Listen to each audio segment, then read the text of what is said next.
Hello, time for another bonus. And this week I am playing Super Smash Bros. On the Wii U. And I'm playing it pretty poorly because I'm relatively new to the Smash franchise.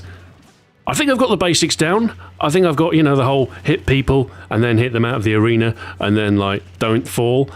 I've got that, but it's all the nuances, all the different characters, Anyway, it's just the background footage. It's not important. So anyway, this week I have been working on Iconic Arms Season 2. And one thing I'm doing differently this time around is that I'm pre-recording all of the footage for the series. So the 6 episodes, what are they? Let's have a look. The M16, the Magnum Revolver, the Spaz 12, the minigun, the Uzi, and the M1911. I have a pile of games about, I'd say it's about 60 centimeters tall, that pile of games. And that's just the console games. I've also been recording a ton of games on PC as well. I've recorded something like in the region of about 100 separate games, and I think I'm about done now.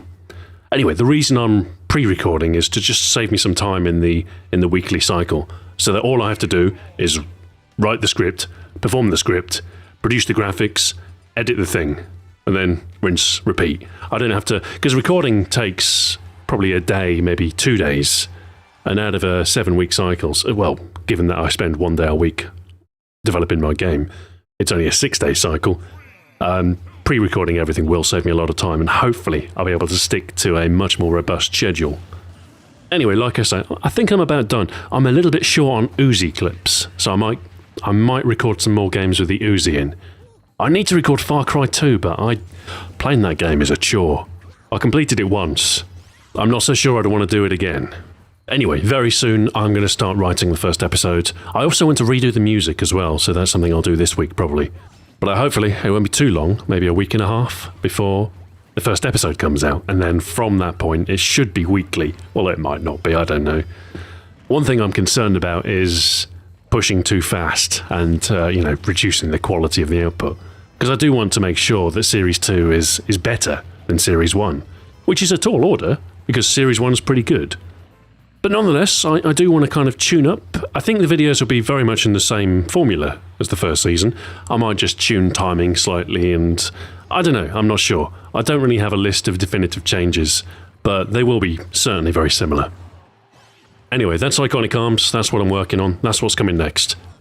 Let's get on to your questions. Roger Toledo says, are there any games you're interested in to come out for the Wii U? I'd really like a Cooking Mama game for the Wii U. There aren't too many Nintendo franchises that I'm invested in, but Cooking Mama is definitely up there. Zecherium CA says, how do you go about doing research for your videos? You mentioned exploding barrels in video games, but I would imagine there's not much information on that out there, or on the other sort of niche and unique topics you do. There are some resources out there that are quite useful. For the exploding barrels topic, TV Tropes, I believe, has a page devoted to just that. Another goldmine for information like this tend to be web forums. You can bet, somebody's asked the question, what was the first game to feature exploding barrels on a web forum somewhere? So sometimes, a simple search in Google will turn up some interesting discussions and debates that have happened over the last few years. Apart from that, Wikipedia is sometimes useful. I mean, sometimes it's got, relatively broad topics covered. And if all else fails, you can always check out the list of sources at the bottom of each article. I think Giant Bomb, they've got a feature on their site that lists game features. Now, it's never comprehensive, but sometimes it can be quite useful. I guess YouTube can occasionally be useful as well. Normally there's at least something that's been made within the scope of even a relatively niche topic. I'm reminded of I think there's a Tumblr blog or something which has pictures of toilets in video games, and I'd be surprised if there isn't an equivalent for explosive barrels. So yeah, sometimes research can just be a process of going through whatever information you can get your hands on and sifting through it, filtering out the rubbish and trying to paint a picture and selecting what games to feature and what to talk about. Robert Schinder says, Stu, I'm not sure if you talked about this, but I'm interested in your opinion on the future of gaming on YouTube. Will high-quality content creators like you die out to the ever more popular Let's Players and Twitch streamers? Well, I'm still here for now, and I can still turn over a certain number of views, so I'm doing alright. Not spectacularly, I'm not doing PewDiePie well, certainly not. And it's pretty obvious that the major money is in that style of production, But hopefully I'll be able to cling on.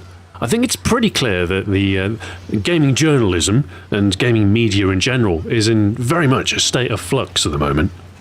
And there has been a shift towards YouTube and Twitch and that sort of stuff. So, I don't know, I'm hoping that there is still a place for the sort of stuff that I do. Whether or not it's advertising revenue that funds me in 5 years' time, I'm not so sure. But I guess we'll find out, won't we? If the worst comes to the worst, I guess I'll get a real job. Transformers Dude 56 says, Stu, Batman or Superman? Batman. Definitely Batman. I mean, Superman's kind of lame, isn't he, really? He's like this super powerful space alien who just comes to Earth to lord it over all these humans. He's like, yeah, look at me, I'm more powerful than you. Get out of it, Superman. Ian the Metalhead says, hello, Stu. If you had to send one item into the past to change the future positively, what would it be and why? Can't be a person. I would probably send a selfie stick back to the past, so we could see past events in photo form at arm's length. Now, I know what you're thinking. You're thinking, Stu, how would that change the future positively? Well, you see, if I did that, the controversy over sending such a meaningless item back would cause a moment of self-introspection, and we'd realise how narcissistic our culture had become, and in that brief moment of lucidity, maybe we'd make some progress. James and his stuff says, Stu, your take on UKIP, please. Well, I wouldn't vote for them, but they do represent a political position, and that's kind of the point of politics, isn't it? Tarantule says, hi Stu, seeing Dungeons & Dragons at the end of the open world video got me wondering, do you play any tabletop RPGs? Not really, but I do have a soft spot for Warhammer 40k. Does that count? PhilHart97 says, hey Stu, I know there will be the G3 in the third season of Iconic Arts, but are you going to include some German guns in Season 2 as well? Bad news, G3 is Season 4, FAL is Season 3. And no, there's no German guns in Season 2. No British guns either. What's up with that? No, instead we've got 2 Americans, an Israeli, an Italian, and 2 generics. I'll try and get a German gun in next time though. Maybe the MP40. Zach Welsh says, Stu, what type of wallet do you have? You can tell a lot about a man's personality from his wallet. I have a Paul Smith signature stripe wallet. Here's a picture of it. It's quite nice. Also pictured on my keys, attached to what is actually my very first PC's RAM, to 72-pin SIM, 8 megabytes. I carry it with me so I remember. Bacon Jerky says, if you cover QuickTime events, how cynical will you be about them? Will you say any terms such as, they are just lazy filler for developers who can't make a better narrative? How would I approach QuickTime events? I mean, I wouldn't be out to just, trash them. What I would try to do is try and recognise why they're used. So maybe I'd start with an appeal to the cynical portion of your audience, and sort of highlight the fact that they are maligned by some, and then from that point try to reconciliate that with the developer's point of view and the need for sometimes the need for I don't know. They're not brilliant, are they? I guess, sometimes developers give in to the desire to have a cinematic camera angle, and because then there's a break from the conventional gameplay model, they zoom in and, they have to, in order to have any interactivity at all, they have to, go the lazy route and have QuickTime events. So that's my general approach with stuff that's contentious. I try to acknowledge the most cynical and then try and bring them round to a slightly more moderate view. I don't really like the word lazy in that context. I don't think it's the right word. Unimaginative? Yes. Uninspired? Definitely. And sometimes it is kind of cool. Sometimes. What comes to mind? Gears of War. I quite like the chainsaw deaths.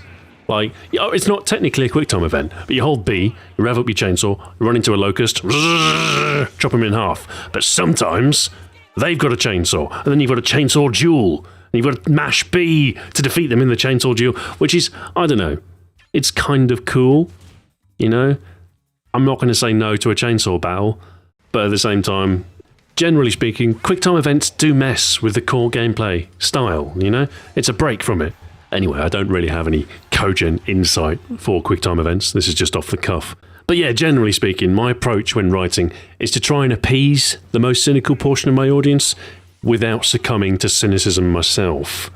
It's a tricky line to walk, but if you pull it off right, the people who hate QuickTime events will walk away satisfied, and the people who love QuickTime events, they'll be like, yeah, all right, everybody happy, double the ad revenue.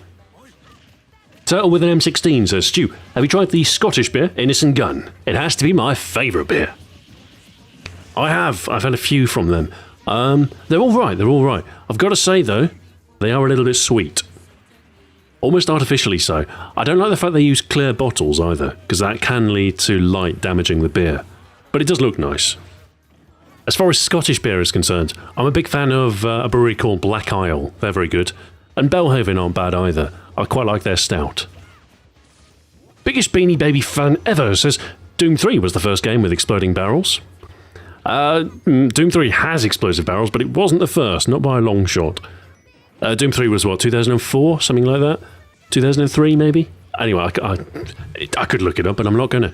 Anyway, Doom 1993. That had exploding barrels. Wolfenstein doesn't. I have done some research into this, because I'm curious. I actually want to know what the first game with exploding barrels is. And I think I have traced the trigger point, the explosion of this trope is, I think it starts in cinema. I think the 1984 film Commando and the 1985 film Rambo 2. I plan to rewatch these films and actually see if there's any explosive barrels. I know Rambo 2 has an exploding crossbow, or an exploding... Is it a crossbow? I think it might just be a bow and arrow with exploding tips. And obviously that inspired stuff like Black Ops with its crossbow. Those two films kind of represent the peak 80s soldier action flicks. And there's so many explosions, it's brilliant. And what we see a couple of years later is an explosion of games inspired by them. One of them, in Japan, Ikari Warriors. That came out in 1986 and features muscle-bound soldiers in the style of Rambo with machine guns, and I'm almost certain there's exploding barrels in that. And also Operation Wolf, 1985, that came out. That's basically just Rambo, the movie, the game. And there are loads of barrels everywhere, but they don't explode. So anyway, I'm pretty sure that is kind of the origin point, those two films. And then there was a slew of like Commando-style games, like Contra, for instance. That's pretty much inspired by Rambo. And the late 80s arcades were dominated by light gun games in the vein of Operation Wolf. And I'm pretty sure that was probably a major influence on games like Doom. Oh, here's a fun fact for you. Operation Wolf, 1985, I think, might be the first game to have headshots. There's an armoured type of enemy, and you deal bonus damage if you're able to strike them in the head.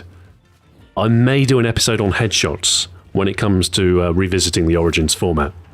And a lot of people think GoldenEye is the first, but no. I think it goes back earlier than that. But anyway, yes, that's to come. I shall do more research and I'll try and pin down a definitive answer, but I can already see the comments. It's like, oh my god, I can't believe you didn't include Game X. Jack B says, do you have any siblings? Yes, I have a sister. A Ferguson 850 says, hey Stuart, I know you're a fan of stout/porter, and you say that Guinness is a good, easily available stout, but have you tried other Irish ones like Hildon's or McGrath's? The only Irish stout other than Guinness that I've tried that comes to mind is Murphy's. Oh, I've had another one as well. What's it called? I can't remember. Porterhouse Oyster Stout, which is actually brewed with oysters, which was, didn't really taste of oysters, but, there you go. There are probably other Irish stouts I've had, but, yeah, those are the three that I know I've definitely had. Grey Wolf Leader TW says, it's factually incorrect to say that marijuana is less harmful than tobacco. In fact, a single joint of marijuana has as much carcinogens as 10 cigarettes. This article points to a study that says a joint equals at least 20 cigarettes in terms of tar and cancer-causing chemicals. Frankly, the culture needs to acknowledge this fact and realise that they hold a double standard when they demonise tobacco and pretend that marijuana is harmless. Either demonise both, or neither. Well, I'm in favour of demonising neither. I mean, I don't want to encourage anybody to smoke tobacco or to drink alcohol or to consume marijuana in whatever fashion, but, whatever. Your choice. You can do whatever you like.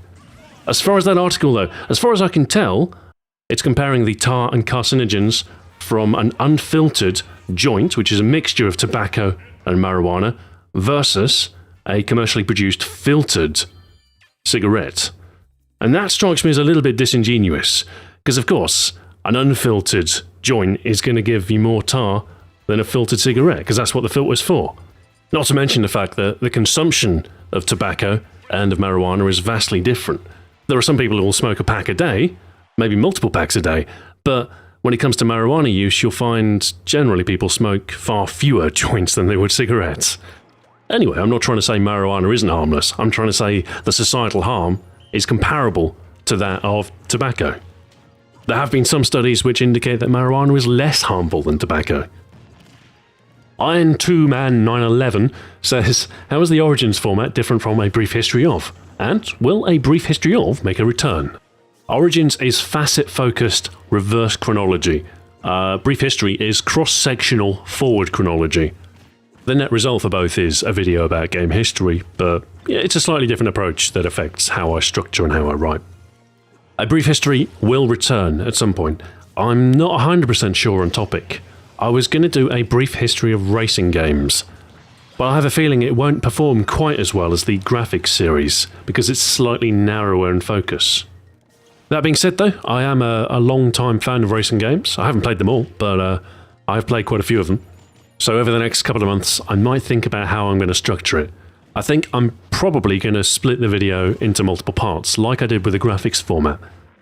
Sub 10 minute videos are a far better fit for YouTube, and I also get more advertising revenue that way. Which, I know, it sounds greedy, but, you know, I've got to fund these videos somehow. Anyway, multiple parts means I can go more in depth. And I can still put together a super edit, like I did for the graphics series, which in that case was 45 minutes, but, you know, who knows? I've been trying to divide up racing game history, and I don't know, I'm not entirely sure where to make the cuts. I can see the potential for more than 5 parts. I mean, what have you got? You've got early arcade stuff, like the Origins.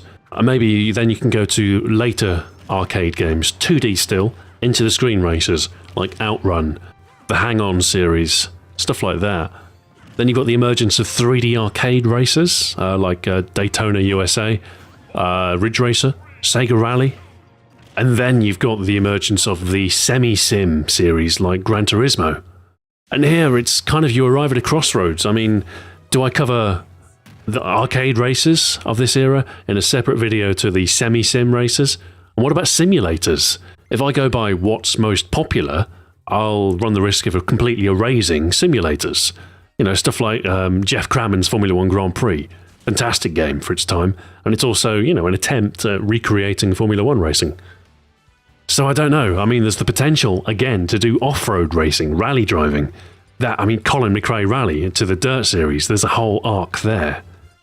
So I could split the arcade era into 3 distinct sections, and then I could maybe have 4 more parts, talking about simulators, arcade races, semi-sim, and off-road races. So I need to think of a way of consolidating that somehow, because I think that's maybe slightly too many videos. And there's some crossover between the off-road stuff and the arcade races. So, yeah, I don't know. And then, finally, there would be a final video of, I'd probably talk about social racing. There's kind of in a trend, like in Drive Club, Forza Horizon, like more of an online-focused racer. The Crew as well comes to mind. So, yeah, so driving games is the most likely subject for the next Brief History video. But I'm not entirely sure how to divide it yet. I think I need to do some planning, research, and then I don't mind doing 7 or 8 videos. I think that could work. But yeah, I need to make sure there's no overlap, and you know, try and get as clean divisions as possible. I was also thinking maybe after that I might do a brief history of console gaming. I think that would work pretty well. The beautiful thing about consoles is they come out in generations, so that's an obvious place to split a video. And then I've also got the narrative, and I can talk about the console wars, you know, like the Sega Genesis or Mega Drive versus the Super NES, stuff like that. And that could be a really interesting series. The only thing putting me off doing a history of console gaming is the current climate of the PC Master Race nonsense. Because, you know, despite the fact the videos will be clearly labelled as a history of console gaming, there would be someone who comes in and says, "Oh, well, I play my games on the PC." Well, good for you, mate. Good for you. Anyway, yeah, Brief History's coming back, but I don't know exactly when. I've got Iconic Arms, and then I've got Retro Ahoy. And maybe after that. It is kind of a major undertaking, though. I mean, the brief history of graphics took me about a month to put together. Still, it seems people liked it, so I guess a follow-up is in order. I'll get to it at some point. Anyway, that'll do for this week. Thank you very much for watching. My main channel will be quiet this week, but hopefully, the week after that, we should see the commencement of the Iconic Arms series. Should be good. Anyway, normally goes down pretty well. Anyway, until next week, farewell.